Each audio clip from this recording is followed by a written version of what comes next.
Catholic photography. Be renewed by the Catholic faith.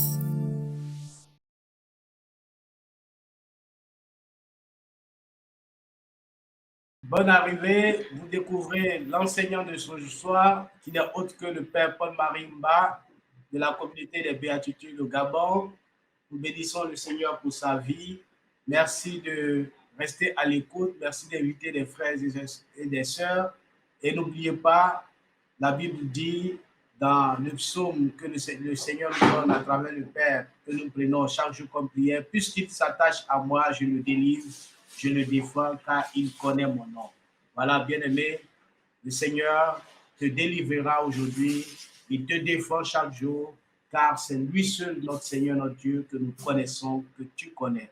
Merci encore, mon Père, bonne arrivée, et nous sommes tous ici pour écouter l'enseignement du jour. Merci, mon Père.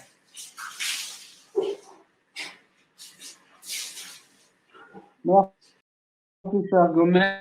Merci à chacun d'entre vous d'être fidèle à ce dernier rendez-vous, même si demain nous avons une messe d'action de grâce, messe au cours de laquelle, pour les parties, nous pourrons dire et célébrer ensemble la messe à Saint-Michel en action de grâce pour toutes les grâces reçues. Permettez-moi de l'invoquer encore une fois, ce saint archange, ce glorieux archange, l'ange des combats et des victoires. Saint Michel Archange, défendez-nous dans le combat. Soyez donc notre secours contre la malice et les embûches du démon que Dieu exerce sur son empire. Nous vous le demandons en suppliant. Et vous, prince de la milice céleste, repoussés en enfer par la force divine, Satan et les autres esprits mauvais qui rôdent dans le monde en vue de perdre les âmes. Amen, amen, amen. Saint Michel Archange, nous accueillons ta présence, nous accueillons également ton action au milieu de nous, par nous, alentour de nous. Saint Michel Archange, nous t'en supplions, déverse abondamment la grâce divine que Dieu t'a accordée, dont Dieu t'a revêtu pour le salut, pour la protection du peuple de Dieu, pour la conduite et la garde du peuple de Dieu. Amen. Bien-aimés, le thème de ce soir, vous l'avez inscrit devant vous, c'est bien sûr par l'épée de Saint-Michel, tu vaincras. Par l'épée de Saint-Michel, tu vaincras. Nous allons aborder ce thème, on peut dire, en 3 ou 4 grandes parties et progressivement, nous allons voir en quoi consiste finalement, comment tenir cette promesse de victoire par l'épée de Saint-Michel et de quoi s'agit-il lorsque nous parlons de l'épée de Saint-Michel.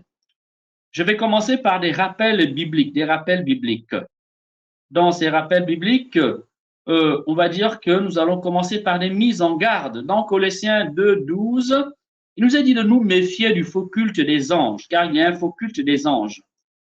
En Apocalypse 19, 10, la Bible nous enseigne qu'on n'adore pas les anges. Il y a donc un faux culte des anges, et ce faux culte des anges consiste en leur adoration, à leur donner une place au-dessus de Jésus, une place au-dessus du mystère du Christ.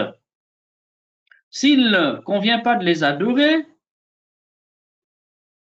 parce qu'ils sont des créatures au même titre que nous devons reconnaître qu'ils ont reçu une nature plus excellente que la nôtre.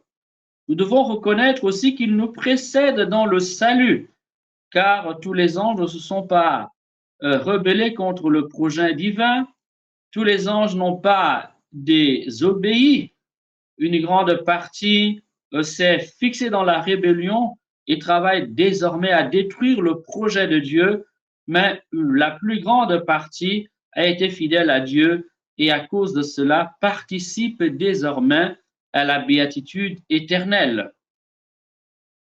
En disant cela, nous devons donc comprendre que tout en parlant des anges, tout en priant les anges, nous devons toujours le faire avec une certaine mesure, avec un certain déguisement, de peur que nous ne confondions le maître et le serviteur. Le maître et le serviteur. Dans Colossiens 1,16, la Bible dit « En lui tout fut créé dans le ciel et sur la terre. Les êtres visibles et les êtres invisibles, puissance, principauté, souveraineté, domination, tout est créé par lui et pour lui. Lui, c'est le Verbe de Dieu. Lui, c'est le Verbe de Dieu fait chair. Lui, c'est Jésus. En d'autres termes, les anges de Dieu sont aussi les anges du Christ. Ils sont ces créatures. Ils ont été créés en vue de lui. Ils ont été créés par lui et pour la glorification du nom du Christ. Ils sont donc au service du dessein du Christ dans notre humanité. En disant donc cela, nous sommes donc en train de vous dire qu'il arrive, comme l'enseigne l'apôtre Paul dans 2 Corinthiens 11, le verset 14, que Satan se déguise en ange de lumière. En d'autres termes, dans sa folie, dans sa malice, il peut tenter de dévoyer le culte de Dieu, Père, Fils et Saint-Esprit, révélé dans le Verbe, dont le Fils fait chair en Jésus-Christ.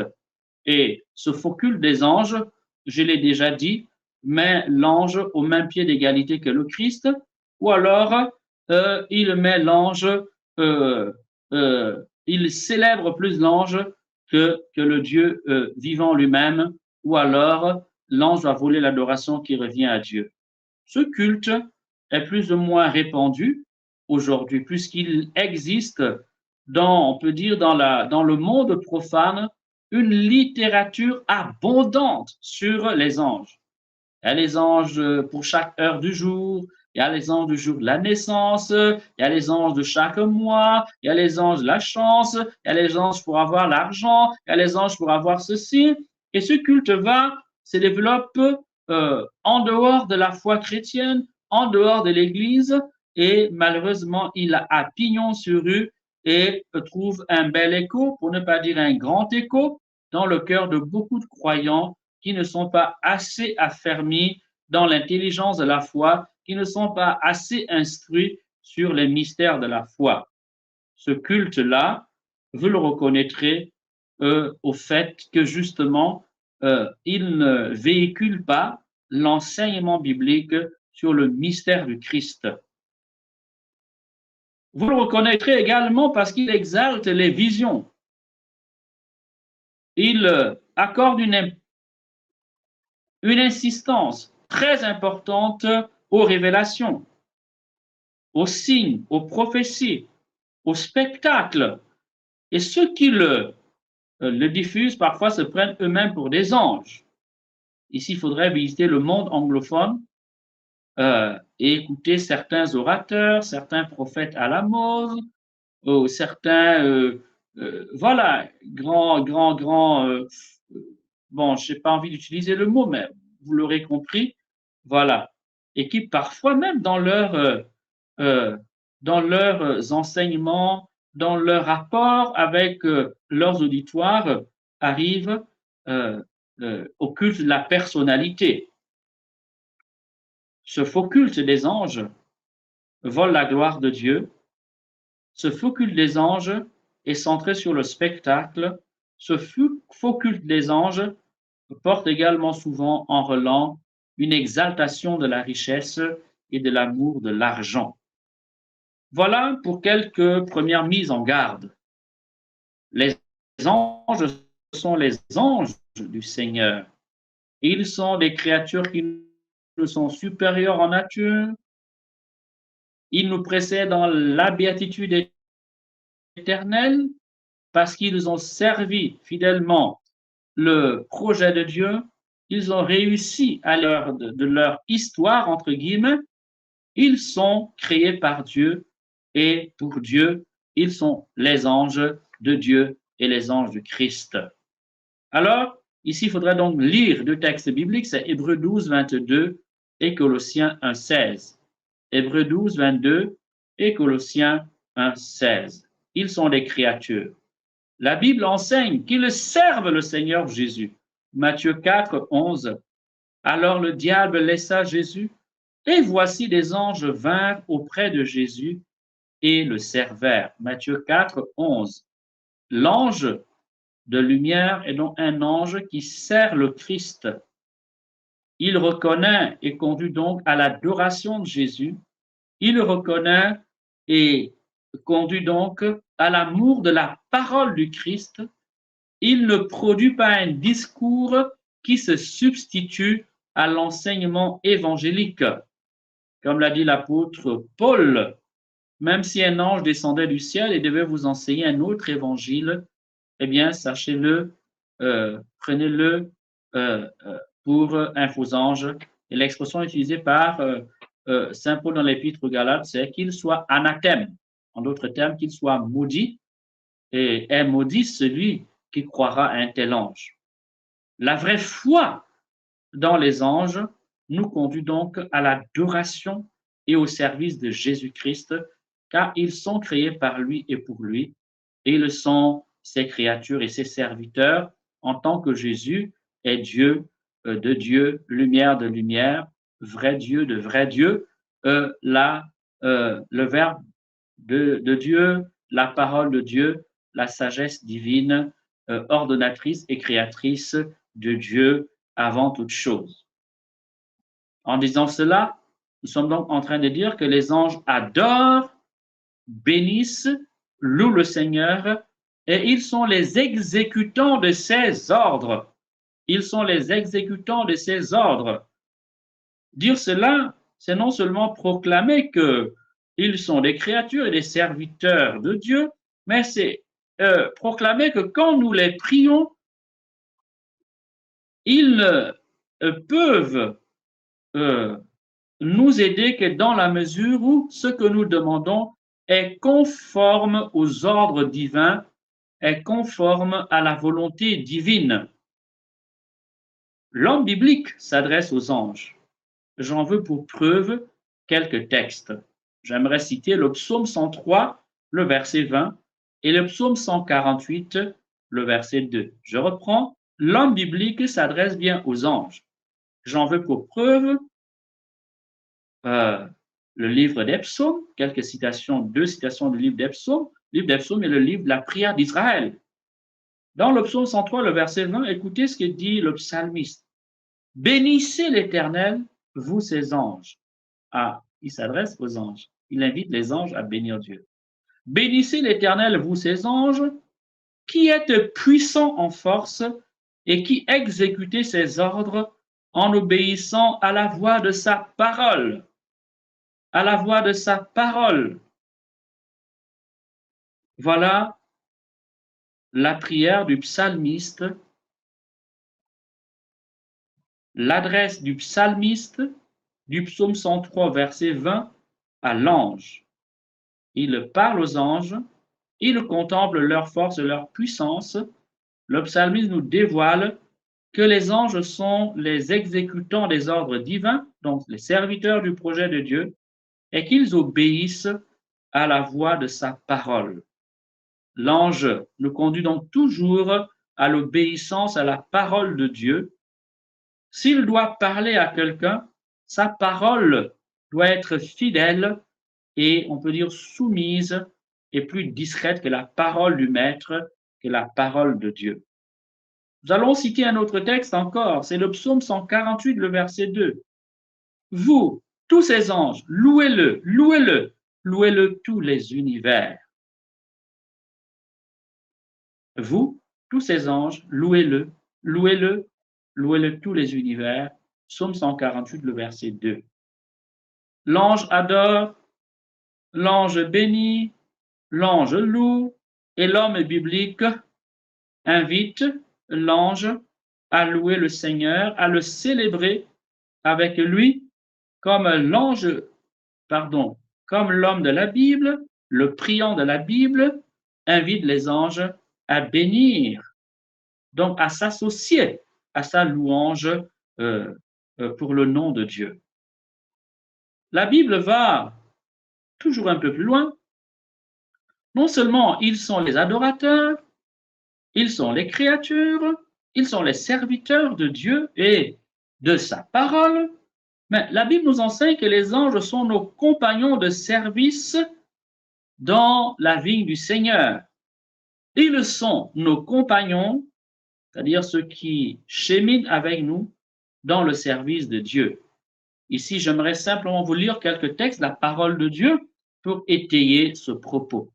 Nous sommes dans Apocalypse, le chapitre 19, le verset 20. Si tu m'entends, mets un cœur. Je ne vous sens pas. Est-ce que vous êtes là? C'est le dernier jour, manifestez-vous. Je suis ton compagnon de service, celui de tes frères qui ont le témoignage de Jésus. Apocalypse 19, 10. Mot Apocalypse, Revelation, anglais Apocalypse. Eh bien, ce mot signifie le livre de la Révélation. Dans le livre de la Révélation de Saint Jean, la Bible nous enseigne que les anges sont nos compagnons de service et que ils le sont, et elle précise, ils sont les compagnons du service de ceux qui ont le témoignage de Jésus. En d'autres termes, ils marchent, ils cheminent, ils adorent, ils louent, ils célèbrent Dieu, pas avec n'importe qui, mais avec ceux qui témoignent de Jésus, ceux qui vivent de la parole de Jésus, ceux qui louent et célèbrent le nom de Jésus, ceux qui appartiennent authentiquement à Jésus. Vous pouvez déjà en tirer un enseignement. Quand nous voulons demander le secours des anges, alors que notre vie est une vie de rébellion à la loi de Dieu, quand nous voulons demander le secours des anges, alors ce que nous demandons n'est pas conforme à la parole de Dieu et n'honore pas la parole de Dieu, ne nous attendons pas à ce que les anges nous honorent notre prière. Ne nous attendons pas à ce que les anges nous portent secours, parce qu'ils sont au service du projet de Dieu et du service, sont les serviteurs. Le mot ange en gaulois signifie d'ailleurs messager, envoyé. Ils sont les porte-paroles de Dieu. Ils sont les porteurs des ordres de Dieu et de la parole de Dieu. Nous allons encore un peu plus loin, toujours dans le livre de l'Apocalypse, au chapitre 22, le verset 9. Saint Jean, le voyant, au bon sens du mot, celui qui voit les choses de Dieu, non pas celui qui lit dans la boule de cristal, ou celui qui regarde dans un miroir magique, ou celui qui jette le marc de café, ou encore celui qui va jouer avec les coris. Les techniques divinatoires sont multiformes. Non, le voyant, c'est celui qui contemple le mystère de Dieu, saisi par l'Esprit de Dieu. Alors, Saint Jean nous dit encore ceci. Il le dit des anges qui parlent et qui lui communiquent la révélation du projet de Dieu. Je suis ton compagnon de service et celui de tes frères les prophètes et de ceux qui gardent les paroles de ce livre. Apocalypse 22, le verset 9. Les anges sont nos compagnons de service, les compagnons de service des vrais prophètes, parce que de nos jours, il y a beaucoup de faux prophètes. S'il vous plaît, ça rapporte au gros, c'est juteux. Certains en ont fait un titre. Dans le monde antique, dans le monde biblique, les prophètes sont persécutés, ils sont combattus, ils ont tous été mis à mort. À notre époque, les prophètes sont des hommes de spectacle, sont des hommes adulés, sont des hommes, à qui l'on voue un culte, ce qui signifie bien, on peut dire, l'écart qu'il y a entre eux et le ministère biblique, l'écart qu'il y a entre eux et la parole de Dieu. Je ne dis pas davantage, à vous de comprendre le message subliminal que je viens de faire passer. Les anges participent à notre culte. Ici, je vais encore citer le livre de la prière d'Israël, le livre de prière par excellence de la Bible, le livre des psaumes. Cette fois-ci, c'est le psaume 137 ou 138, le verset 1. Le psalmiste, l'homme qui prie, dans la Bible dit « Je te chante en présence des anges ». Quand nous louons Dieu pour lui-même, quand notre quête de Dieu est authentique, quand nous l'adorons en vérité et en esprit, quand nous sommes rassemblés pour sa gloire à lui, pas pour nous-mêmes, eh bien, sachons que tout ce que nous faisons, nous le faisons en présence des anges. C'était le psaume 137 ou 138, le verset 1. Les anges sont des messagers, les serviteurs de Dieu, envoyés au service de notre salut. Là encore, c'est la parole de Dieu qui nous l'enseigne. Ici, j'aimerais citer Hébreux, le chapitre 1er, le verset 14. Je m'en vais lire le texte. Ne sont-ils pas tous des esprits au service de Dieu? Première chose, des esprits au service de Dieu. Envoyés pour servir un ministère en faveur de ceux qui doivent hériter du salut. Envoyés pour servir en faveur de ceux qui doivent hériter du salut. Ils sont les serviteurs de Dieu et Dieu les envoie auprès de ceux qui doivent être sauvés. Quand quelqu'un marche dans les voies du salut, quand Dieu a décidé de sauver un homme, quand un homme recherche son salut, eh bien, Dieu envoie ses anges, il le met au service du salut de cet homme, ses saints anges. Les anges ne nous sont donc pas donnés pour faire de nous des hommes puissants, des hommes riches, des hommes de spectacle, des hommes qu'il faudrait idolâtrer, des hommes à qui l'on vouerait un culte. Les anges, Dieu les met au service de l'homme qui le craint pour qu'il l'aide à entrer en possession de l'héritage qui est le leur, qui est le sien dans le Christ. En d'autres termes, les anges sont les serviteurs de notre salut. Les anges sont les serviteurs de notre salut. Ils nous sont envoyés pour nous aider à progresser dans la lumière. Ils nous sont envoyés pour nous aider à nous approprier notre mission, notre vocation en Jésus. Ils nous sont envoyés pour nous aider à vaincre les difficultés qui s'opposent à notre évolution spirituelle. Ils nous sont envoyés pour nous aider à marcher de victoire en victoire contre les obstacles que met sur notre chemin le Satan, c'est-à-dire le rebelle, le diabolos, c'est-à-dire celui qui se met en travers du projet de Dieu sur ta vie comme sur ma vie. Voilà leur mission, voilà leur travail, voilà leur métier, voilà le service qu'ils nous rendent dans la foi. Et à travers ce service, Dieu manifeste à l'homme, une fois de plus, sa grandeur, sa bonté sans limite. Car voyez-vous, normalement, c'est l'inférieur qui se met au service du supérieur. L'ange, par nature, est supérieur à l'homme. Et entré au ciel, jouissant de la béatitude éternelle, de la vision éternelle de Dieu, il acquiert une grandeur encore infiniment plus grande. Eh bien, Dieu le met à notre service. Dieu nous met à notre service. Ce qui montre quel prix nous avons aux yeux de Dieu. Ce qui prouve de quel amour Dieu nous aime. Non seulement il est mort pour nous sur la croix, Dieu en Jésus-Christ,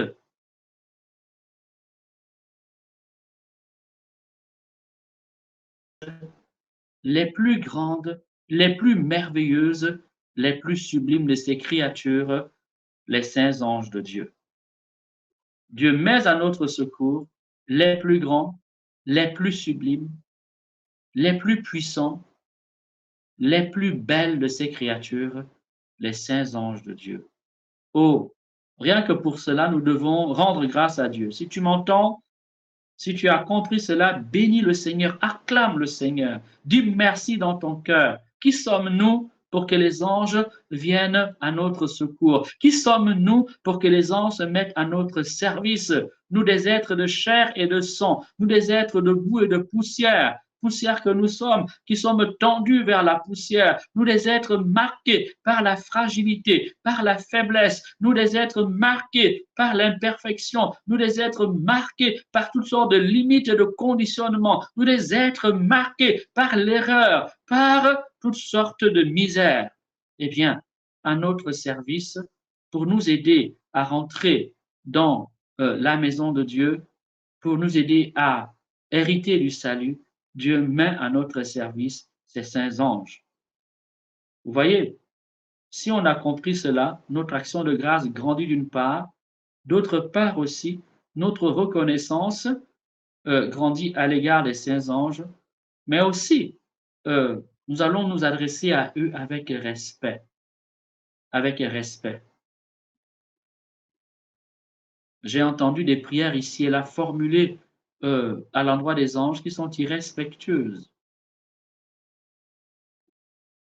Même à notre semblable, nous devons un certain respect. Même à nos enfants, nous devons du respect. Même à nos serviteurs, nous devons du respect. À plus forte raison, à l'endroit des saints anges, ces êtres de lumière dont la puissance est absolument phénoménale. Je vous inviterai à lire le livre des Actes, le livre de l'Apocalypse, en vous intéressant simplement aux descriptions du monde angélique. Vous verrez que c'est des créatures puissantes, qui embrassent 2 continents en même temps, qui sont capables de bouleverser l'ordre cosmique, la Terre. Ils sont puissants. Ils méritent donc notre vénération et notre respect. Nous allons continuer, nous venons ici de citer Hébreux 1,14. Nous allons continuer. Les anges nous protègent. Ils sont à notre service, eux qui nous dépassent en nature et en excellence, eh bien, ils nous protègent aussi. Et c'est l'homme de la Bible qui nous enseigne cela, c'est l'Écriture sainte qui nous le dévoile. Ici, je vais citer encore le psalmiste. Il est écrit qu'à toutes tes voies, il ordonnera à ses anges de te garder en toutes tes voies. Le psaume 91, le verset 11. Psaume que nous ne cessons de reprendre depuis le début de notre neuvaine. Mais j'aimerais citer encore un autre psaume, c'est-à-dire la conviction du priant dans la parole de Dieu. Comme je l'ai dit, les psaumes sont la prière du peuple de Dieu, du peuple élu. Et les psaumes sont la prière par excellence des moines et des consacrés dans l'Église. Eh bien, dans le psaume 34, le verset 7, il est dit ceci. L'ange du Seigneur campe autour de ceux qui le craignent et il les arrache au danger. L'ange du Seigneur campe autour de ceux qui le craignent et il les arrache au danger. Notez bien, il campe autour de ceux qui aiment Dieu. Il campe autour de ceux qui craignent Dieu.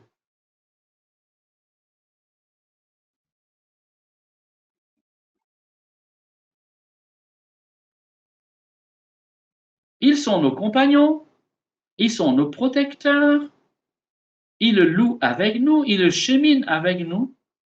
Ils nous sont supérieurs en nature, en grâce, parce qu'ils sont déjà dans la lumière du vis-à-vis éternel. La conséquence logique, c'est que nous devons les respecter, les honorer et même les écouter. Et cela a également un fondement biblique. J'aimerais vous lire Exode, le chapitre 23, le verset 20 à 23. Je lis. Voici que je vais envoyer un ange devant toi pour te garder en chemin et te faire parvenir au lieu que je t'ai préparé. Respecte sa présence, écoute sa voix, ne lui résiste pas. Je reprends, respecte sa présence, écoute sa voix, ne lui résiste pas. La Bible nous enseigne donc que nous devons respecter la présence des anges car ils vivent avec nous, ils campent autour de nous, ils se mêlent à notre prière. Qu'il nous faille respecter la présence des anges de manière très concrète, eh bien, c'est ce que la Bible enseigne chez Saint Paul. En 1 Corinthiens 11, le verset 10, l'apôtre Paul va enseigner que dans les assemblées chrétiennes, les femmes devaient se couvrir le chef, la tête, à cause des anges. Pour l'ange, pour Saint Paul, c'était très concret. C'était très concret. Il ne s'agit pas seulement d'un respect intérieur. Mais l'apôtre Paul, ici, c'est le principe qu'il faut retenir. Nous ne sommes pas en train de débattre, est-ce qu'il faut mettre le voile, il ne faut pas mettre le voile, mais je vous signale que jusqu'avant le concile, on priait la tête voilée, les femmes priaient la tête voilée jusqu'au concile Vatican II. Et que donc,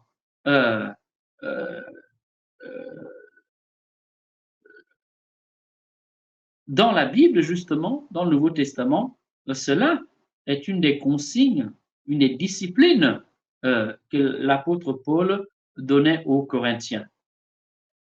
Le respect des anges n'est donc pas seulement une attitude intérieure, mais il doit être traduit aussi extérieurement par notre manière d'être.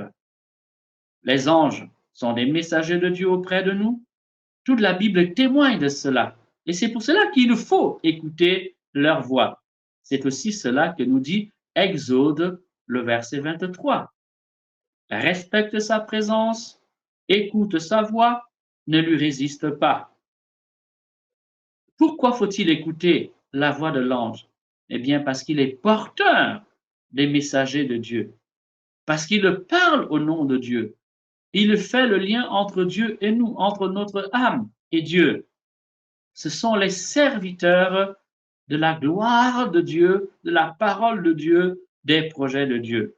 Ici, vous pouvez faire ce travail, prendre chaque livre de la Bible et chercher où les anges se manifestent. Vous serez étonné de les voir à toutes les pages, dans tous les livres de la Bible. Permettez-moi simplement de citer quelques références à l'ascension, acte 1, 10 à 11. Pendant que Jésus est en train de s'élever dans le ciel, il monte dans le ciel, les apôtres restent là à contempler le ciel, les anges apparaissent, leur disent, mais pourquoi vous restez là? Allez maintenant annoncer la bonne nouvelle. Dans Matthieu 1, 20, Joseph est perdu par rapport à la situation de Marie, son épouse légitime. Faut-il la renvoyer? Faut-il? Et pendant qu'il médite sur cela et prie, il s'endort. Et l'ange du Seigneur lui apparaît en songe et lui dit, ne crains pas de prendre Marie chez toi, car l'enfant qu'elle porte est le fruit de la promesse. Je traduis en mes termes. Voyez? Dans Luc 2,10, ils annoncent aux bergers la naissance du Sauveur. En Matthieu 28, 5, 6, ils annoncent la résurrection de Jésus aux saintes femmes qui sont accourues au tombeau de grand matin. En Luc 15, 10, ils nous disent, la parole de Dieu nous enseigne même que les anges se réjouissent dans le ciel lorsque nous nous convertissons. En d'autres termes, quand nous faisons le bien, les anges se réjouissent. S'ils se réjouissent quand nous faisons du bien, permettez-moi de poser la question, quand nous faisons du mal, puisqu'ils sont avec nous, comment réagissent-ils? Je te laisse donner la réponse toi-même parce qu'elle se devine, elle se déduit aussi simplement. Amen, amen, amen, amen. Voilà donc quelques éléments qui nous permettent d'asseoir notre prière avec les anges, en évitant qu'elle ne soit, excentrée, qu'elle ne soit erronée. Ce que je viens de dire, on peut dire c'était la première partie de mon propos. La deuxième maintenant, comment alors recourir aux anges? Que faut-il faire pour demander aux anges de venir à notre secours? Eh bien, j'aimerais poser ici quelques balises. Il ne suffit pas de dire, épée de Saint-Michel, viens à mon secours. Voilà. Et ce que je viens de dire nous montre que recourir aux anges exige une certaine cohérence de vie, une certaine cohérence avec la parole de Dieu, une certaine amitié avec Dieu. Les anges étant les serviteurs de Dieu, les adorateurs de Dieu, ceux qui louent Dieu, célèbrent Dieu, exécutent ses ordres, le premier préalable pour demander le secours des anges, c'est d'adorer Dieu, reconnaître que Dieu est Dieu et recevoir dans sa vie de manière personnelle Jésus-Christ, pas du bout des lèvres. Jésus doit faire partie de ta vie. Jésus doit faire partie de ton agenda. Jésus doit faire partie de ton calendrier. Jésus doit faire partie de, de ton programme quotidien, journalier. Jésus doit avoir son temps dans la manière dont tu gères tes jours et tes nuits. Il ne suffit pas de dire je crois en Dieu, j'adore Dieu. Cela doit impacter jusque dans ton agenda. Parce que dans ton agenda, tu vas avoir des jours où tu adores Dieu. Il doit y avoir des heures où tu pries Dieu. Il doit y avoir des moments où tu parles à Dieu. Il doit y avoir des moments où tu es à l'écoute de la parole de Dieu. Il doit avoir une intimité personnelle avec Jésus. Beaucoup vont à l'église par coutume. Beaucoup vont à l'église ou viennent faire des neuvaines juste parce qu'ils ont des problèmes. Mais avant la neuvaine et après la neuvaine, ils n'ont pas une intimité personnelle avec Jésus. Ce qu'ils savent de Jésus, c'est le Jésus de leur catéchisme. Ce qu'ils savent de Jésus, c'est ce qu'on leur a raconté sur Jésus. Ce qu'ils savent de Jésus, c'est les témoignages qu'ils ont entendus de l'action de Jésus. Mais ils n'ont pas une connexion personnelle avec Jésus. Jésus ne fait pas battre leur cœur. La présence de Jésus n'est pas intégrée dans leur agenda quotidien. Jésus n'est pas inclus dans le programme de leur semaine. Jésus n'est pas l'ami à qui l'on se confie la nuit pendant les moments de solitude ou pendant les moments de souffrance et de peine. Jésus n'est pas l'ami que l'on apprend à écouter, que l'on consulte dans les difficultés. Jésus n'est pas l'ami à qui on demande pardon quand on a eu un écart de vie, un écart de comportement. Et bien aimé, la pierre de fondation, c'est donc l'adoration et l'accueil personnel de Jésus. Toi qui m'entends, toi qui m'écoutes, donne ta vie à Jésus. Ouvre ton cœur. Tu ne sais pas comment faire? Eh bien, il suffit de dire Jésus vient dans mon cœur. À partir de ce soir, à partir de ce moment, pour ceux qui regarderont cet enseignement un jour, demain, après-demain ou dans des années, il te suffit maintenant, à l'instant où tu m'écoutes, où tu m'écouteras, d'ouvrir ton cœur et de dire Jésus, viens dans mon cœur. À partir d'aujourd'hui, je ne ferai plus jamais quoi que ce soit sans me référer à ta parole.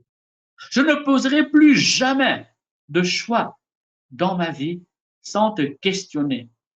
Je ne ferai plus jamais rien sans chercher à te ressembler.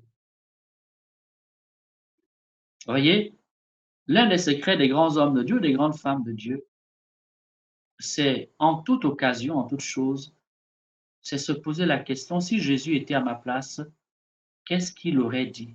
Qu'est-ce qu'il aurait fait? Comment se serait-il comporté? Pose-toi cette question-là tous les jours. Que cette question ne déserte jamais tes pensées et ton cœur. Si Jésus était à ma place, qu'aurait-il dit? Si Jésus était à ma place, qu'aurait-il fait? Si Jésus était à ma place, comment se serait-il habillé? Si Jésus était à ma place, comment comment aurait-il réagi? Vous voyez, rien que cette question te permet d'introduire Jésus au carrefour de tous tes choix quotidiens.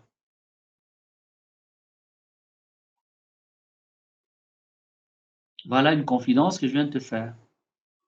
Merci d'en prendre soin, de la cultiver. Deuxième point, puisque la seule chose que Dieu est, c'est le mal. Puisque la seule haine qui se rencontre en Dieu, c'est le péché. Eh bien, il te faut renoncer au péché volontaire. C'est quoi un péché volontaire? C'est un péché que l'on a voulu librement, un péché auquel on a consenti librement, un péché prémédité, un péché programmé, un péché avec lequel on a rendez-vous. Le péché dans la vie de celui qui aime Dieu doit être un accident sur la route. Un accident, c'est quelque chose d'imprévisible. C'est survenu parce que on a été imprudent, ou bien parce que quelqu'un n'a pas été prudent et nous a, comment dire, euh, euh, fauché, nous a tamponné, nous a accroché. Mais dans la vie de celui qui aime Dieu vraiment, il ne doit jamais avoir de péché volontaire. Je sais que c'est difficile. Moi aussi, je me bats contre mes péchés. Moi aussi, je pleure mes péchés. Moi aussi, je dis à chaque fois, Seigneur, aie pitié de moi. Mais nous n'avons pas le choix. Je ne peux pas vous dire autre chose que cela. L'homme de Dieu est celui, quand il pêche, il ne pêche que de manière accidentelle, occasionnelle. C'est un accident. Aussitôt, il doit se ressaisir. Aussitôt, il doit pleurer. Aussitôt, il doit demander pardon à Dieu. Aussitôt, il doit tout faire pour revenir à Dieu. Vous voyez? Puisque les anges se réjouissent quand nous faisons le bien. N'imaginons pas que les anges font la fête quand nous faisons le péché. Alors, j'aimerais donc relire le livre de l'Exode au chapitre 23, le verset 20 à 22. Je vais relire. Écoutons encore une fois de plus. Voici que j'envoie un ange devant toi pour te protéger, en chemin pour te faire arriver au lieu que j'ai préparé. Soulignez donc, te protéger en chemin pour te faire arriver au lieu que j'ai préparé. L'ange est le compagnon de route qui nous protège contre les accidents de la route, contre les dangers de la route, contre les menaces du mal, contre les menaces du péché. Voilà, c'est ça son but. Dans le livre de Tobie, c'est le compagnon qui va conduire Tobie. Dans la réalisation du plan de Dieu sur sa vie. Je continue le texte. Tiens-toi sur tes gardes en sa présence. Écoute sa voix. Ne lui résiste pas, parce qu'il ne pardonnera pas vos péchés, car mon nom est en lui. Waouh! Nous devons le respecter, nous devons apprendre à l'écouter. Et Dieu lui-même nous prévient, l'ange ne supporte pas le péché, parce qu'il a le sens de la sainteté de Dieu. Venez donc de trouver une des raisons pour lesquelles souvent les anges ne peuvent pas nous aider. Parce qu'ils ne peuvent pas encourager notre égarement, ils ne peuvent pas cautionner notre endurcissement, ils ne peuvent pas bénir nos erreurs. Je continue la lecture du texte biblique.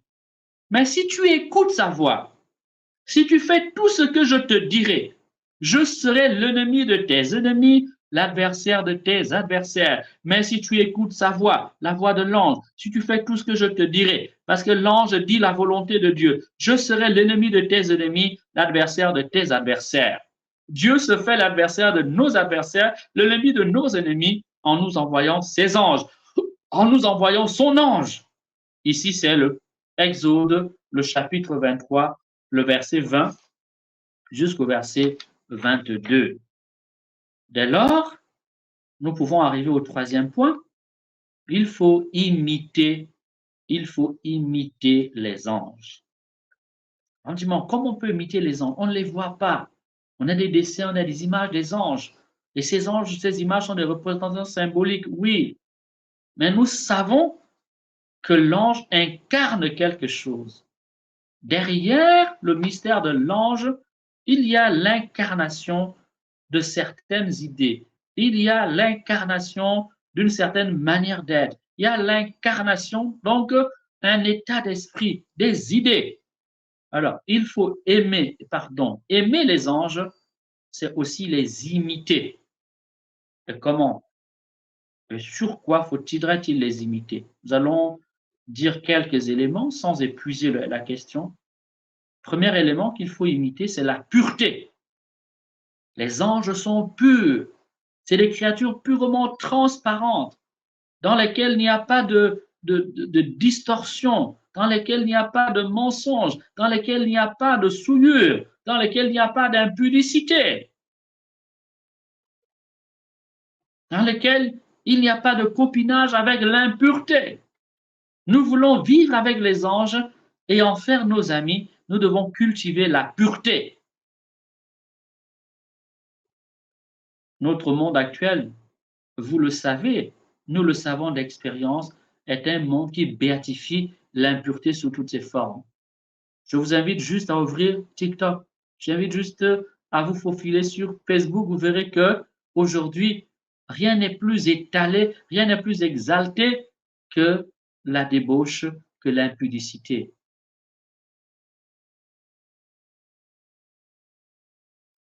Que faut-il encore imiter chez l'ange? Eh bien, c'est son zèle. Les anges sont les zélés serviteurs, les artisans de la volonté divine. Ils sont obéissants, ils obéissent. Vous voyez, il y a des serviteurs qui, tu lui demandes quelque chose, ils traînent les pieds. C'est un peu comme tu as des enfants. Il y a des enfants, tu demandes quelque chose, ils traînent les pieds, oui papa, oui maman, et ok, ils tournent en rond, et puis ils finissent par y aller. Mais l'ange, à peine Dieu a-t-il émis un ordre que l'ange est déjà en mouvement. Ce sont les zélés serviteurs des ordres divins, des projets divins. Ils sont brûlants de zèle. Donc nous devons imiter le zèle des anges. Voyez, la Bible dit, non, la sagesse universelle dit, qui se ressemble s'assemble. En ressemblant aux anges, en cultivant les vertus des anges, tu vas finir par leur ressembler, et en les ressemblant, tu vas finir par vivre une grande proximité avec eux. Réfléchis à ce que je viens de dire. Autre vertu, eh bien, c'est l'amour du bien, l'amour de la lumière. Les anges vivent sont des êtres de lumière. Leur être est un être de lumière, leur nature est de lumière.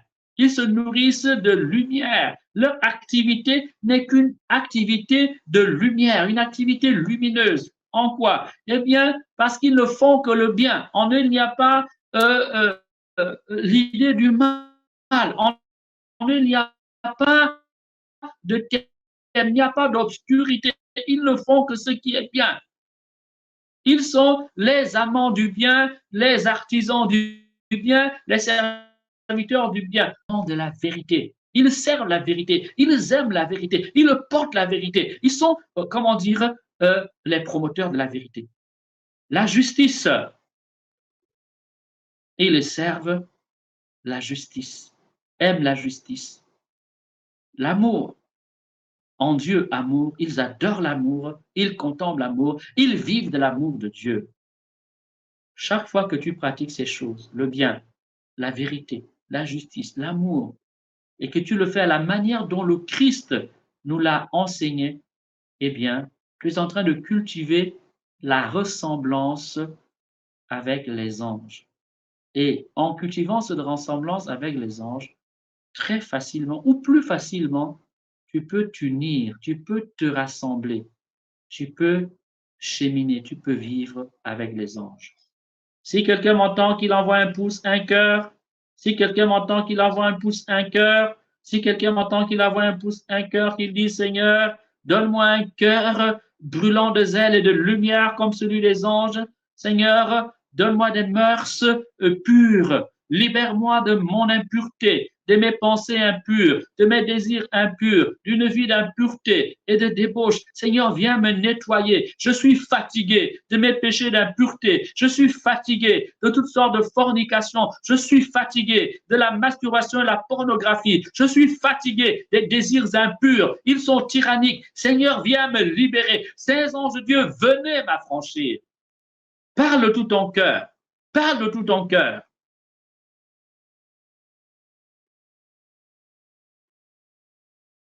La contemplation. Voilà encore quelque chose que nous devons imiter chez l'ange. Les anges vivent de contemplation. La beauté de Dieu qu'ils regardent nourrit leur émerveillement. Avez-vous déjà remarqué, quand on voit quelque chose de beau, ça nous réjouit le cœur, ça nous dilate le cœur, ça nous met, comment dire, une force, une joie, un plaisir même dans le cœur. Eh bien, les anges contemplent la gloire de Dieu. Et cette contemplation les remplit de bonheur, d'émerveillement jusqu'à l'extase et cela éternellement. Nous devons devenir des contemplatifs, des hommes et des femmes qui contemplent Dieu partout, qui voient Dieu dans le prochain, parce que le prochain est à l'image de Dieu, qui voient dans la création, parce que la création porte les traces de Dieu, qui voient Dieu, comment dire, dans l'histoire de ce monde, parce que Dieu est l'alpha et l'oméga, le maître de notre histoire. Le démon n'est pas le maître de la vie et le maître de l'histoire. Il ne sait rien faire d'autre que de détruire, que de diviser, que d'abîmer, que d'imiter l'œuvre de Dieu en la défaisant. La contemplation. L'amour des réalités spirituelles. L'amour des réalités spirituelles. Nous sommes un monde marqué par le satanisme. Plus qu'à certaines époques, aujourd'hui, on n'a plus peur de rendre un culte à Satan. Autrefois, ça se faisait en cachette. On avait honte pour. Aujourd'hui, ils ont même des églises. Et nous savons que les grands hommes politiques de ce monde, toutes les religions confondues, les grands leaders de ce monde sont tous des satanistes. Mais le propre du satanisme, c'est justement d'idolâtrer la créature. C'est l'amour de la matière, c'est l'amour de soi, l'amour de son égoïsme, c'est le culte de soi, le culte des créatures. Vous voulez ressembler aux anges et vivre les anges, en faire vos compagnons de vie et de route, eh bien, vous devez apprendre à utiliser les choses de ce monde sans les idolâtrer. Vous devez apprendre à ne pas vous attacher aux gloires de ce monde, à ne pas servir les créatures, mais à vous servir des créatures pour bénir Dieu, pour célébrer Dieu, pour vous élever vers le Créateur. Dans les tentations de Jésus, vous vous souvenez des tentations de Jésus, que dit Satan? Satan dit à Jésus, toute la gloire de ce monde, je vais te la donner. Mets-toi à genoux, adore-moi. Si tu m'adores, je te donne cette gloire-là. J'ai dit, arrière de moi, Satan. Ok. Il est écrit, à Dieu seul tu rendras un culte et à lui seul tu le rendras. Car lui seul est le créateur, le maître de toutes choses. Vous voyez, si vous allez par exemple faire votre petite enquête, vous verrez que les plus grands chanteurs là, hein, à Hollywood, les plus grands acteurs, vous verrez, ça ne se cache pas, les films existent, des témoignages, même des aveux personnels de ces gens-là, qui adorent les choses de cette terre, qui est l'adoration et l'idolâtrie, l'exaltation des choses de ce monde, en fait, est quelque part l'essence du culte à rendre à Satan. Ne sois pas un sataniste. Ne sois pas un matérialiste. Utilise les choses de cette terre, c'est Dieu qui te les a données pour aimer Dieu, pour faire le bien, pour t'élever à Dieu. Tu les as trouvées, eh bien, tu vas les abandonner. Tu les as trouvées, elles vont t'abandonner. Colossiens 3.1. Colossiens 3.1. Nous allons lire Colossiens 3.1. Voilà ce que dit la Bible. Si donc vous êtes ressuscité avec le Christ, si donc vous êtes ressuscité avec le Christ, cherchez les choses d'en haut où est assis le Christ à la droite de Dieu. Voilà. L'ange nous invite, l'ange nous éduque quand on l'aime, quand on le connaît, quand on le fréquente. L'ange nous apprend à tourner notre regard intérieur vers les réalités célestes parce que c'est là-bas que nous allons. Dieu nous a créés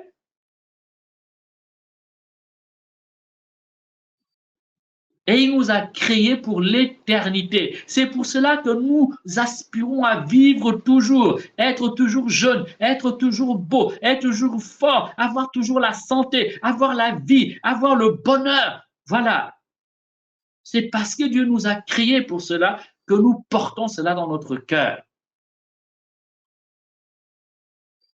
L'ange nous apprend à ne pas nous laisser obnubiler par les biens de la terre.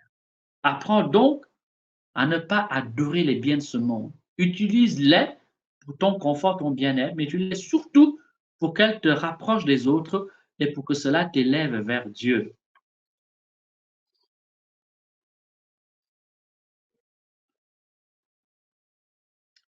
Dans le texte biblique que je viens de citer, il y a différentes versions, donc traductions de ce verset biblique. Il y a une version qui dit pensez aux choses d'en haut. Allez, cherchez les choses d'en haut. Pensez aux choses d'en haut. Dans la version Louis II, on dit aimez les choses d'en haut. Quand un être humain trouve les choses de cette terre, eh bien, elles finissent par prendre dans son cœur la place de Dieu. Et c'est déjà, comment dire, entre guillemets, sataniste. Voilà. Sataniste, c'est celui qui adore le diable parce qu'il adore les choses de cette terre. Il y en a qui le font explicitement par des pactes de sang, par des consécrations en camp des églises, mais il y en a qui le font inconsciemment. Voilà. Mais bien aimés, nous allons avancer. Humilité, quelle vertu encore? Eh bien, la vertu d'humilité, l'humilité. Voilà. Lorsque nous parlons de Saint Michel Archange, nous parlons de l'humilité. Alors que Satan va s'exalter et s'élever, alors que Satan va, comment dire, devenir amoureux de lui-même, c'est un narcissique depuis, comment dire, il est narcissique, c'est un narcissique depuis les origines, parce qu'il est amoureux de lui-même, il veut qu'on l'adore, parce qu'il est égocentrique, il veut ramener tout à lui, un but de lui-même, un but de ses perfections. Eh bien, l'archange Saint-Michel est celui qui va rentrer dans le projet de Dieu. Vous savez ce que veut dire le nom Michel? C'est Michael. Michael. Michael. En hébreu, c'est ça. Mi-ka-el. El Dieu. Mi quoi? Ka, comme. Qui est comme Dieu? Qui peut se comparer à Dieu? Qui peut être l'égal de Dieu? Qui peut imiter Dieu? Qui peut rivaliser avec Dieu? Et dans cet acte d'humilité, eh bien, Michel a vaincu l'orgueil originel, l'orgueil de Satan, l'orgueil des anges déchus, l'orgueil qui a transformé les anges créés bons à l'origine en des monstres qui ne cherchent qu'à détruire, qui ne cherchent qu'à diviser, qui ne cherchent qu'à maudire, qui ne cherchent qu'à faire souffrir, qui ne cherchent qu'à détruire la création de Dieu et qui sont jaloux du bonheur que Dieu prépare pour l'humain. Dis Amen si tu me suis. Je peux voir des cœurs, je peux voir des pouces, des cœurs et des pouces. Dis Amen, dis Amen, dis Amen, dis Amen. Arrête d'être amoureux de toi-même. Il faut t'aimer assez, oui, mais ne sois jamais narcissique. Le monde ne tourne pas autour de toi, il tourne autour de Dieu, car c'est en lui et par lui que tout a été créé, et tout est de lui, et tout est pour lui. À lui soit la gloire éternellement. L'adoration véritable de Dieu nous rend moins égocentriques. Elle nous guérit d'une forme de narcissisme. Elle nous guérit de la contemplation de nous-mêmes pour nous conduire à l'adoration de Dieu. En fréquentant les anges, en vivant de leur compagnonnage, eh bien, nous sommes éduqués à cette attitude intérieure. Voilà l'une de leurs missions. Voilà leur mission. Ils ne sont pas là pour nous faire entrer dans la caverne d'Ali Baba. Dès que tu pries Saint-Michel Archange, une caverne apparaît devant toi, Sésame, ouvre-toi, tout vient à toi. Non, non, ça c'est les démons qui opèrent comme ça. Okay. Pas le Dieu d'Abraham, d'Isaac et de Jacob. Surtout pas le Dieu de Jésus-Christ de Nazareth. Amen. Les anges bons ont vaincu par l'humilité. Satan et Lucifer a perdu parce qu'ils se sont enorgueillis. Ézéchiel 28, 16, Ézéchiel 28, 16, Isaïe 14, le verset 12 à 15. Voilà donc le troisième point de comment recourir aux anges. Comment recourir aux anges? OK? Troisième point, c'était celui-là. Le quatrième point maintenant, associer les anges à nos activités.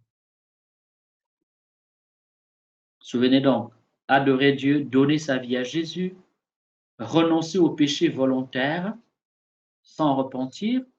3. Imiter les vertus des anges.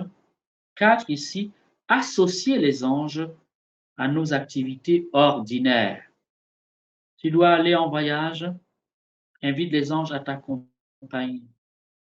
Tu dois sortir de ta maison, demande aux anges de marcher avec toi. Ce sont des compagnons, compagnons de route et de voyage. Tu dois monter et conduire ta voiture. Toujours important. C'est le livre de Tobie ici qu'il faudrait méditer. Tu as une affaire à mener, eh bien, demande au Seigneur de t'envoyer le secours, la présence de ces saints anges. Tu dois faire ta prière. Demande à tes anges de t'aider à prier. Demande à tes anges de te donner le sens de Dieu, le sens de l'adoration.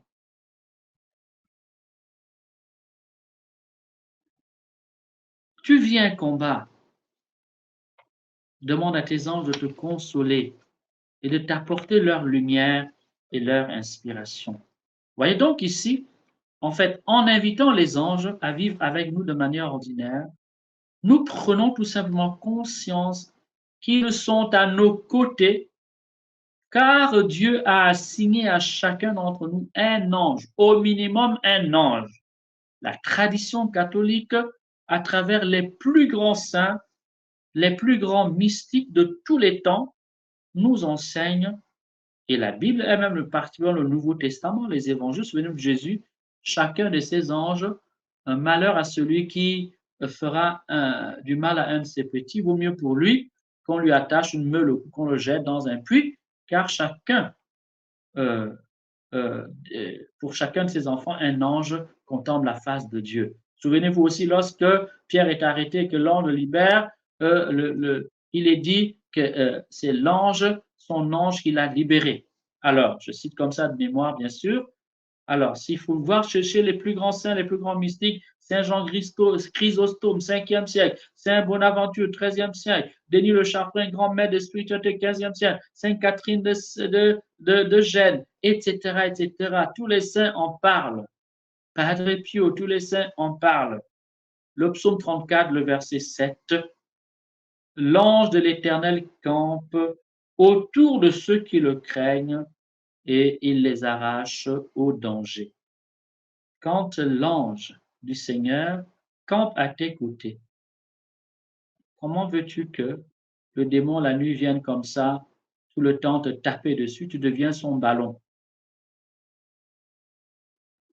Voyez, les sorciers ont souvent raison de nous parce qu'il y a des moments où nous chassons les anges de notre vie par notre péché, par notre vie de distraction, par notre vie de dissipation, par notre inconduite. Si l'ange du Seigneur est avec nous, à moins que Dieu ne le permette pour un dessein réparateur, un dessein mystérieux, eh bien, il sera très difficile aux sorciers, quelle que soit leur puissance, de nous défaire. Souvenez-vous de Balak, ce sorcier international que l'on ira chercher pour venir maudire Israël. Lorsqu'on fait venir ce sorcier international pour venir maudire le peuple d'Israël, et que il va voir la gloire de Dieu sur Jacob, eh bien, au lieu de maudire, il va bénir. Ensuite, il va conseiller à Balak ceci. Si tu veux détruire ce peuple-là, il faut amener ce peuple à désobéir aux ordres de son Dieu. Avez-vous compris? En fait, les démons, les sorciers, comment procèdent-ils? Eh bien, ils vont nous désarmer en nous conduisant à faire ce qui est mauvais. Ils vont nous distraire pour que nous oublions la présence de Dieu, pour que nous quittions la présence de Dieu. En fait, ils nous désarment en faisant en sorte que tout simplement nous soyons déconnectés de nos anges, que nous tournions le dos à nos anges. La Bible dit, je serai l'adversaire de tes adversaires, l'ennemi de tes ennemis. Si tu écoutes sa voix, si tu le respectes, si tu le crains, mais si tu ne le respectes pas, il ne pardonne rien. En d'autres termes, lorsque nous sommes attaqués, lorsque nous sommes vaincus, lorsque notre vie a été pillée par les sorciers, il faut bien quand même se dire que peut-être, c'est pas toujours vrai, hein, parce que Dieu peut permettre certaines agressions, certaines épreuves. Mais dans la plupart des cas, c'est vrai. C'est parce que nous avons été distraits. C'est parce que nous avons failli. C'est parce que nous n'avons pas écouté la voix de l'ange. C'est parce que nous n'avons pas été fidèles aux ordres de Dieu. Alors le démon a profité. Alors je vous renvoie ici à l'un des enseignements que nous avons eu tout au long de cette neuvaine. Souvenez l'enseignement qui nous montrait que sur le corps, en fonction des actes que nous posons dans la tête, la bouche, notre sexe, nos mains, nos pieds, notre cœur, eh bien, le corps est ou dans les ténèbres, dans la lumière. Et que c'est quand notre corps est dans les ténèbres que les ténèbres rentrent, que le serpent rentre, que les animaux mystiques rentrent. Bien-aimés, nous avançons. Prendre conscience qu'ils sont à nos côtés, mais aussi écouter leur voix. Écouter leur voix. On dirait, comment on fait ça, mon Père? Comment écouter la voix de l'ange? Eh bien aimé, c'est une question d'attitude intérieure. Déjà, quand tu cherches la volonté de Dieu, tu as envie de faire quelque chose. Le fait de te dire, mais Seigneur, si tu étais à ma place, que ferais-tu? C'est déjà une manière de te mettre à l'écoute de Dieu. Or, la voix de l'ange, en fait, s'identifie à la voix de Dieu. Ou si tu préfères, Dieu nous parle par ses anges. Dieu se fait l'ennemi de nos ennemis par ses anges. Quand Saint Pierre est en prison et que Dieu exauce la prière du peuple des apôtres pour sa délivrance, c'est l'ange qui l'envoie. Quand Saint Paul est en prison, c'est encore l'ange que Dieu envoie. Dieu exauce nos prières en nous envoyant le secours de ses anges. La voix de l'ange, c'est donc finalement la voix de Dieu. Et la voix de Dieu se manifeste dans notre conscience comme étant la voix du bien. L'ange est le messager, le porte-parole de Dieu. Et on peut dire que la parole de Dieu nous est communiquée d'abord lorsque nous écoutons ceci à l'église, lorsque nous lisons la Bible, mais elle nous est communiquée ordinairement par la conscience à travers les inspirations en état de veille, parce que je suis en état de veille, que je prie, j'interroge Dieu, je réfléchis, Dieu me parle, ok. Mais aussi en état de sommeil à travers des songes. Le problème, c'est qu'il faut être capable de discerner les songes et ne pas prendre tous les rêves qu'on fait pour étant des songes, comme étant des songes, pardon. Voilà. L'ange peut aussi nous parler, mais ça, c'est déjà un peu plus compliqué. C'est réservé à certains êtres un peu extraordinaires, à travers des visions, à travers des extases, à travers des révélations. On appelle ça des révélations privées. Mais dans l'enseignement de la foi chrétienne, personne n'est obligé de croire une révélation privée, parce que justement, elle est privée. OK? Elle s'adresse à quelqu'un, un individu. Donc, c'est pour lui. Voilà. Amen. Il faut discerner. C'est donc en train de vous dire que il faut se mettre dans les dispositions, dans tout ce que nous faisons, chercher la volonté de Dieu. Et le fait de chercher la volonté de Dieu en priant, en discernant, en interrogeant Dieu, eh bien, nous aurons toujours, soit par l'intelligence, soit par des inspirations ou par des songes, nous aurons des lumières, des intuitions, essentiellement. Voilà. Mais alors, comment discerner que ces lumières, ces intuitions qui nous sont communiquées, ok, par Dieu à travers la médiation des anges, ok, viennent vraiment de Dieu, eh bien, je vais vous donner quelques éléments qui vont vous aider à discerner. Je vais aller un peu vite. Premièrement, la voix de l'ange ne contredit jamais la parole de Dieu. C'est-à-dire que l'ange ne peut jamais venir t'enseigner quelque chose qui s'oppose à la Bible, qui s'oppose à l'enseignement de l'Église depuis 2000 ans, qui s'oppose à tout ce que Dieu a déjà enseigné depuis des siècles. Je te renvoie donc à la connaissance de ton catéchisme. Vous avez des gens ici qui me suivent, qui se baladent d'église en église, de secte en secte, de révélation en révélation, de nouveaux livres en nouveaux livres. Vous avez la bougeotte. La Bible ne vieillit pas. La Bible, le seul livre qui ne vieillit pas. À chaque génération, on peut en tirer du neuf. Elle enseigne. Vous êtes juste atteint par une espèce de chatouillement de l'esprit. Vous voulez tout savoir. Or, la Bible est le seul livre qui a transformé des millions d'hommes, des milliards d'hommes dans le monde. Les livres de tel, je ne sais pas, enseignant, les livres de tel homme de Dieu, les livres de tel, je ne sais pas, auteur, eh bien, la Bible est un livre d'inspiration universelle. Tout le monde y puise, donc tu gagnerais à la connaître et connaître l'enseignement authentique de la Bible. 2. La voix de l'ange éveille toujours à la charité, à la vérité et à l'unité. Fidélité, charité, vérité et unité. La voix de l'ange éveille toujours au bien. Quand Dieu te parle, c'est toujours pour que ton âme s'élève, se rapproche vers le bien. La voix de Dieu respecte la liberté de l'homme. Quand Dieu te parle, quand les anges te parlent, eh bien, tu n'es jamais obligé d'obéir. Tu sens toujours que, est-ce que c'est bien? OK, il te laisse une certaine marge de manœuvre, car l'esprit prophétique ou l'esprit de prophétie est toujours soumis au prophète. Et Dieu ne veut pas nous contraindre, Dieu veut que nous apprenions à obéir librement. L'ange s'inscrit dans ce de pédagogie. La voix de l'ange produit toujours l'humilité du cœur. Quand c'est le diable qui te parle, que tu auras tendance à te gonfler, ou dedans tu te sens bien, tu te trouves bien, tu vas finir par être amoureux de toi, amoureux de ta sagesse, amoureux de alors que quand l'ange te parle, il laisse sa signature. Et l'une de ses signatures, c'est l'humilité. L'humilité, la discrétion, l'effacement, la prise de conscience que tu es Dieu. Et qu'à la gloire, que tout doit être rapporté à Dieu et à Dieu seul. Quand l'ange te parle, il ne doit pas te conduire dans des discours mystico, philosophico, je ne sais pas, analytico, quoi. Et surtout, l'ange ne conduit pas à des étrangetés, à des bizarretés. Dieu parle. Regardez Jésus dans les évangiles. Je n'ai jamais trouvé quelque part où Jésus parle. Oh, je sais pas pourquoi.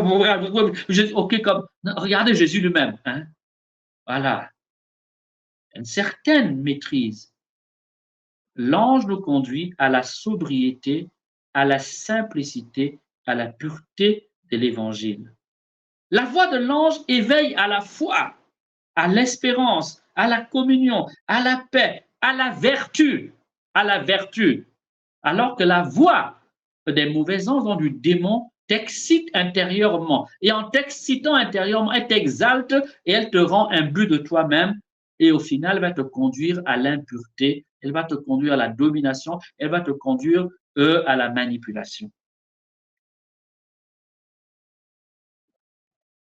Mes bien-aimés, tout ceci ayant été dit, nous comprenons alors que pour recourir à l'épée de Saint-Michel, en vue d'avoir la victoire, il faut que nous soyons en communion avec Saint-Michel, donc en communion avec Dieu et établis, enracinés dans le Christ.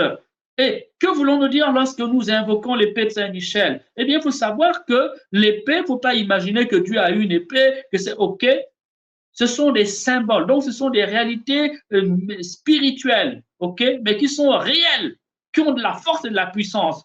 Dans la Bible, l'épée représente la vérité. Dans la Bible, l'épée représente la justice. Deutéronome 32, 41. Dans la Bible, l'épée représente les jugements de Dieu. Isaïe 66, 16. Dans la Bible, l'épée représente les interventions divines contre le mal. Dans la Bible, Amos 7, 2, l'épée représente la colère de Dieu. Dans la Bible, l'épée représente la parole de Dieu. Éphésiens 6, 17, Hébreux 4, 12, Apocalypse 19, 15 et 21. Dans la Bible, l'épée représente le châtiment divin.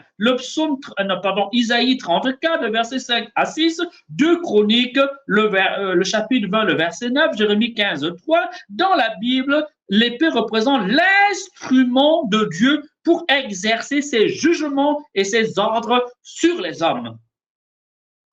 Vous voyez donc, lorsqu'on invoque l'épée de Saint-Michel, en fait, on demande à Dieu tout simplement de nous envoyer ses anges pour qu'ils exercent tout cela dans notre vie, qu'ils exercent cela sur le monde du mal qui nous domine et qui nous oppresse. Genèse 3, 24, on voit souvent dans la Bible que l'ange apparaît avec son épée. Donc, quand l'ange apparaît avec l'épée, c'est pour faire tout cela. Genèse 3, 24, les chérubins qui agitent une épée pour garder le chemin de l'arbre de vie. Isaïe 66, 16, c'est par le feu que l'Éternel exerce ses jugements. C'est par l'épée qu'il châtie toute chair. Isaïe 66, 16. Voilà. Donc, quand l'ange apparaît l'épée, c'est pour châtier les méchants. C'est pour détruire le mal. Nombre 22, 23. L'ânesse vit l'ange de l'Éternel qui se tenait sur le chemin, son épée nue dans la main. Quand l'ange apparaît avec son épée, quand on demande au Seigneur d'envoyer l'ange avec son épée, de manifester son épée, de faire agir son épée, on demande donc que les jugements divins, l'intervention de Dieu, la puissance de Dieu. Ézéchiel 21, 3, tu diras au pays d'Israël, ainsi parle l'Éternel. Voici, j'en veux à toi. Je tirerai mon épée de son fourreau et je t'exterminerai. L'épée de Dieu. Je me souviens, une des neuvaines ici en ligne, est-ce que c'est l'année dernière ou il y a 2 ans, une femme témoignait, elle habitait dans une maison. Les enfants étaient malades, des malades graves, elle est devenue pauvre, jusqu'à ce que les voisins lui disent, mais madame, est-ce que vous ne savez pas que tous les problèmes que vous avez, c'est la maison là? Personne ne reste dans cette maison. C'est le propriétaire a envoûté sa maison, elle épuise tout ce que vous voyez là. Tant que vous ne quittez pas, si vous ne quittez pas cette maison, vous allez mourir, vos enfants vont mourir. Et comme elle était complètement, comment dire, totalement désarmée, n'avait plus de ressources, plus rien, eh bien, un jour pendant la neuvaine, et c'est elle-même qui envoie le témoignage, pendant la neuvaine, eh ben, elle dit, la femme a été frappée, et elle est morte directement. Donc, l'ange est intervenu pendant qu'elle priait. Un jour après, 2 jours, on dit, oh, mais tu sais, la mareuse est partie. Voilà. L'invocation de l'épée de Dieu. Vraiment, ça vient aussi. Ben oui, la Bible induit cela. Quand on dit Saint-Michel, viens avec ton épée, viens nous donner la victoire. Mais il faut bien qu'on soit dans la volonté de Dieu. Ce n'est pas pour appliquer des jugements injustes, il faut que nous soyons dans la droiture, dans la vérité, dans la justice, dans l'amour de Dieu, dans la communion avec Dieu, dans les vouloirs divins, enracinés sur la parole. Le psaume 17, 13, écoute bien, écoutez, voilà ce que dit le psaume. Le psaume, c'est la prière. Donc, le priant du psaume 17, 13 dit, lève-toi éternel, marche à sa rencontre, renverse-le, délivre-moi du méchant par ton épée. Délivre-moi du méchant par ton épée. Voilà. L'auteur de ce psaume, celui qui a écrit ce psaume, dit, Seigneur, délivre-moi par ton épée. Il appelle le jugement de Dieu. Dans Ézéchiel 21, 9, Dieu dit au prophète de dire ceci. Fils d'homme, prophétise, dis, ainsi parle le Seigneur, dis, l'épée, l'épée, l'épée, elle est polie, l'épée de Dieu. Amen. Dieu demande donc à son prophète de prophétiser. La prophétie consiste à quoi? À invoquer son épée. Dans Jérémie 47, 6, on va lire, ah, l'épée de l'Éternel, quand te reposeras-tu? Rentre dans ton fourreau, arrête et sois tranquille. Le prophète parle directement à l'épée, voilà, de Dieu. Arrête. Seigneur, tu as déjà frappé, tu as déjà puni. Dieu a envoyé son épée. Amen. Mes bien-aimés, je pense qu'il est temps de conclure cet enseignement et d'essayer d'avancer maintenant.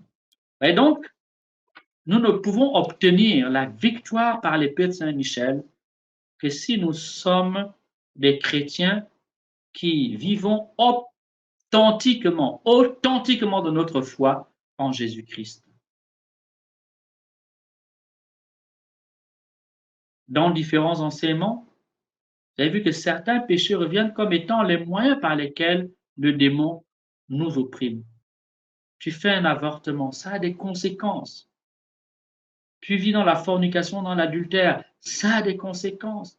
Tu vis matin, midi et soir dans la masturbation, ça a des conséquences. Et je me souviens avoir reçu un témoignage ici qui en parle, de quelqu'un qui a été libéré.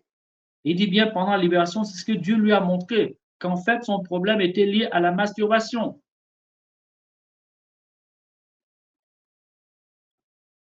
Cherchez la communion avec Dieu. Faites tout ce qui est en votre pouvoir pour rejeter le péché volontaire de votre vie. Faites le bien, multipliez le bien, semez le bien. C'est cela qui nous rapproche de Dieu et qui nous fait vivre avec les anges. Pratiquez l'hospitalité. La Bible, c'est Hébreux 13, je crois. Je cite des mémoires. Gardez la parole de Dieu.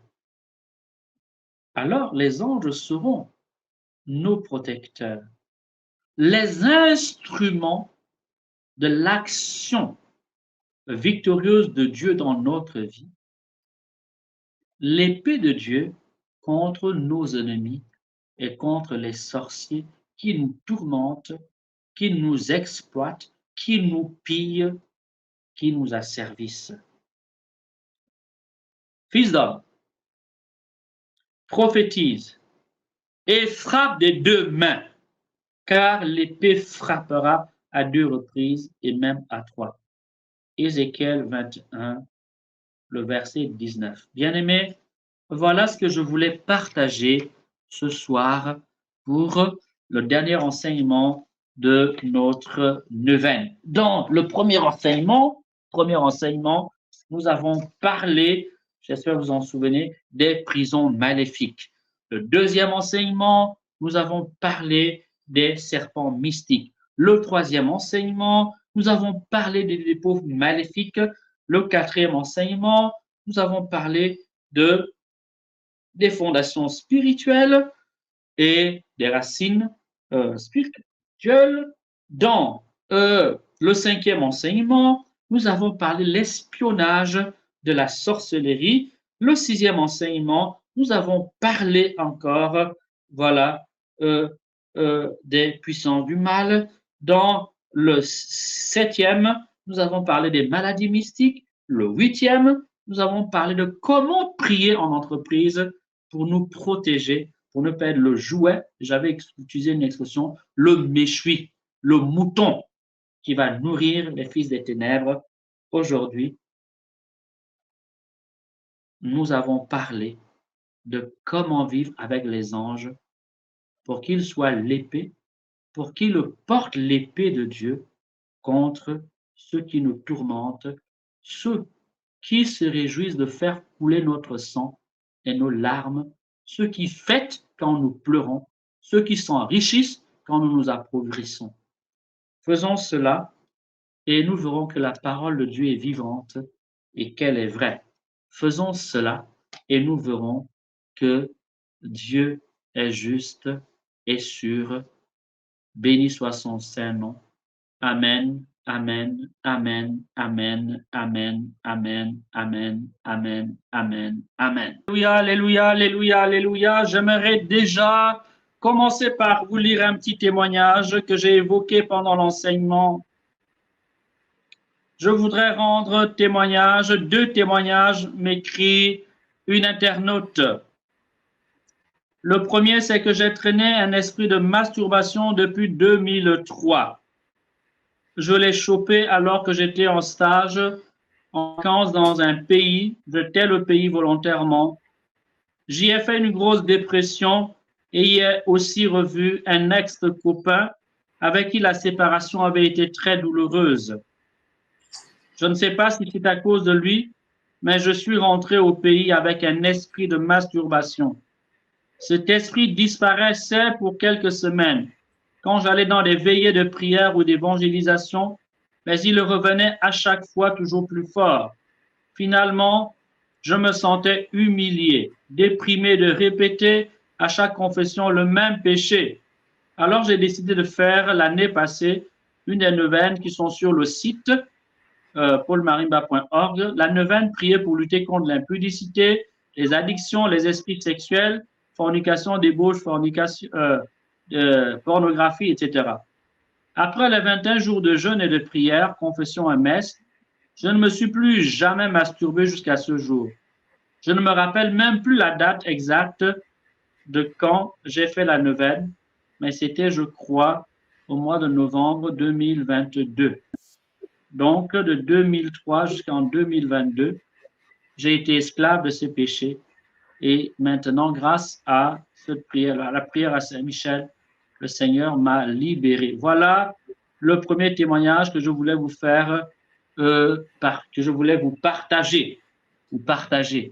Les anges viennent aussi nous aider à nous libérer de nos péchés, viennent nous aider à nous affranchir de la domination et du pouvoir du péché. Bien-aimés, j'aimerais aussi vous partager un autre témoignage, cette fois-ci. Bien sûr, vous avez quelques images qui s'affichent. Malheureusement, nous n'aurons pas le temps de lire tous les témoignages. J'aimerais vous faire écouter un petit témoignage. Je vérifie si le son est bon. Depuis 7 ans et demi. J'espère que vous m'entendez. Je me trouvais dans un état désespéré avant que je ne tombe sur la neuvaine de Saint-Michel-Archange. Je veux tout d'abord ce soir témoigner que durant la prière, lorsque le Père a prié pour les ballonnements de ventre et les odeurs, je me suis retrouvée dans cette catégorie et le lendemain matin, mon ventre a retrouvé un état normal. J'en ai souffert durant 2 ans. Et lorsque je parlais avec les gens, c'était toujours une gêne parce que je les sentais mettre la main sur la bouche, sachant que je n'avais plus de carie dentaire et que j'avais un suivi régulier chez le médecin. Mais rien ne fit. Je me trouvais toujours dans cette situation jusqu'à ce jour de cette prière. Je retrouvais mon ventre qui est retrouvé normal, qui est retourné normal. Et voilà ce que je peux dire sur ce témoignage d'aujourd'hui. Et je rends grâce à Dieu pour sa grâce qu'il m'a accordée. Amen, amen, amen, amen. Je m'arrête là. Ça fait 2 témoignages. Vous avez des témoignages aussi de gens qui ont expulsé des choses mystérieuses qui apparaissent soit dans leur douche, soit pendant la prière, soit qu'elles évacuent ou alors qu'ils tombent comme ça. Voilà. Mais bien aimés, je voulais vous faire écouter ce dernier témoignage. Il est audio parce que la personne dit d'une part qu'elle était désespérée. Elle était vraiment dans le désespoir. Deuxièmement, qu'elle a souffert pendant plus de 2 ans d'un mal qui lui rendait la vie très difficile parce que partout où elle allait, les gens se bouchaient le nez. Elle s'est soignée, mais il se trouve qu'elle avait un problème de très mauvaise haleine. Malgré les soins dentaires et tout, rien n'y faisait. Il y a un problème de ventre qui gonflait. Et pendant cette neuvaine, au cours d'une des prières, eh bien, non seulement son haleine a totalement changé, mais elle a retrouvé son ventre normal. Nous bénissons le Seigneur. Vous voyez, parfois, il y a des choses qui nous paraissent, voilà, comment Dieu peut agir. Alors, lorsqu'elle a vu les médecins, elle a tout fait. Voilà. Pour vous, c'est peut-être un détail, ça ne veut rien dire. Mais pour cette femme, imaginez une femme, voilà, quand elle va chez les gens se bougent le nez, quand elle est, voilà. Et puis le problème de ventre. Dieu est capable de faire des choses impressionnantes. Dieu, parfois, il y a des choses aussi que nous vivons, nous pensons qu'elles sont naturelles, elles ne sont pas souvent naturelles.